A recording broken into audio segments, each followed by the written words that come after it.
আপনার জীবনে এমন কোনো মুহূর্ত এসেছে যখন আপনি আল্লাহর অশেষ রহমত এবং মহিমার সামনে দাঁড়িয়ে থাকবেন? কল্পনা করুন, আপনি এক বিরাট মরুভূমির মাঝে, আর সেই সময় আপনি কথা বলছেন আপনার সৃষ্টিকর্তার সাথে। আজকের এই ভিডিওতে আমরা দেখব হযরত মুসা আলাইহিস সালামের সেই অদ্ভুত ও অবিশ্বাস্য মুহূর্ত যখন তিনি আল্লাহর সাথে সরাসরি সাক্ষাৎ করার সুযোগ পেয়েছিলেন। ফিরআউন লোহিত সাগরে ডুবে যাওয়ার অনেক দিন পার হয়ে গেছে। আল্লাহ হযরত মুসা আলাইহিস সালামকে বনী ইসরায়েলীদের জন্য তাওরাত কিতাব নাজিলের সুসংবাদ দিয়েছিলেন। হযরত মুসা আলাইহিস সালাম আল্লাহর আদেশে তুর পাহাড়ে গমন করতেন এবং আল্লাহ জিব্রাইল আলাইহিস সালামের মাধ্যমে তাওরাত কিতাব মুসা আলাইহিস সালামের উপর নাজিল করতেন। এভাবে অনেক দিন যেতে থাকে। আমরা সবাই জানি যে মুসা আলাইহিস সালাম আল্লাহর সাথে সরাসরি কথা বলতে পারতেন। একদিন মুসা আলাইহিস সালাম আল্লাহকে বললেন, আল্লাহ, তোমার কণ্ঠ এত সুন্দর, না জানি তুমি দেখতেও কত সুন্দর, আমি তোমাকে দেখতে চাই। উত্তরে আল্লাহ মুসা আলাইহিস সালামকে বললেন, হে মুসা, তুমি আমাকে কখনোই দেখতে পারবে না। মুসা আলাইহিস সালাম বারবার আল্লাহর কাছে আল্লাহকে দেখতে চাওয়ার বায়না করতে থাকলেন এবং বারবার আল্লাহ তাআলা মুসা আলাইহিস সালামের বায়না নাকচ করতে থাকলেন। আল্লাহ বলতেন, হে মুসা, তুমি মানুষের চোখ দিয়ে আমাকে কখনোই দেখতে পারবে না, সুতরাং এই আবদার তুমি করো না। কিন্তু মুসা আলাইহিস সালাম হাল ছাড়লেন না। তিনি বারবার আল্লাহকে দেখতে চাওয়ার ইচ্ছা পোষণ করলে আল্লাহ এইবার তার দোয়া কবুল করে নেন। আল্লাহ মুসা আলাইহিস সালামকে পাক পবিত্র হয়ে পরের দিন তুর পাহাড়ে আসতে বললেন। পরের দিন মুসা আলাইহিস সালাম পাক পবিত্র হয়ে তুর পাহাড়ের দিকে রওনা হলে পথিমধ্যে কয়েকজন বনী ইসরায়েলীর সাথে তার দেখা হয়ে যায়। বনী ইসরায়েলের লোকেরা তাকে প্রশ্ন করল, মুসা, তুমি কোথায় যাচ্ছ? মুসা আলাইহিস সালাম বললেন, আমি তুর পাহাড়ে যাচ্ছি। আল্লাহ ওয়াদা করেছেন তিনি আমাকে আজ দেখা দেবেন। বনী ইসরায়েলের লোকেরা বলল, মুসা, আমরাও আল্লাহকে দেখতে চাই, আমরা কি তোমার সাথে আসতে পারি?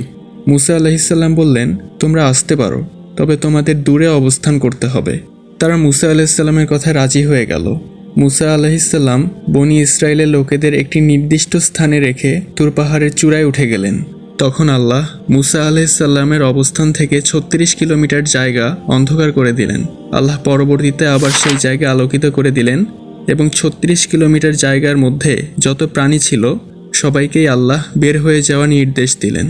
সকল প্রাণী বের হয়ে গেল, এমনকি মুসা আলাইহিস সালামের কাঁধে থাকা 2 ফেরেশতাও বের হয়ে গিয়েছিল এই স্থান থেকে। এরপর আল্লাহ মুসা আলাইহিস সালামকে উপরে তাকাতে বললেন।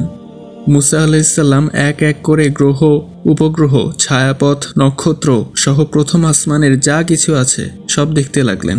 তারপর প্রথম আসমান, দ্বিতীয় আসমান, তৃতীয় আসমান, এমন করে সপ্তম আসমান সহ প্রতিটি আসমানে অবস্থানরত সকল নবী রাসূলকে মুসা আলাইহিস সালাম দেখে ফেললেন।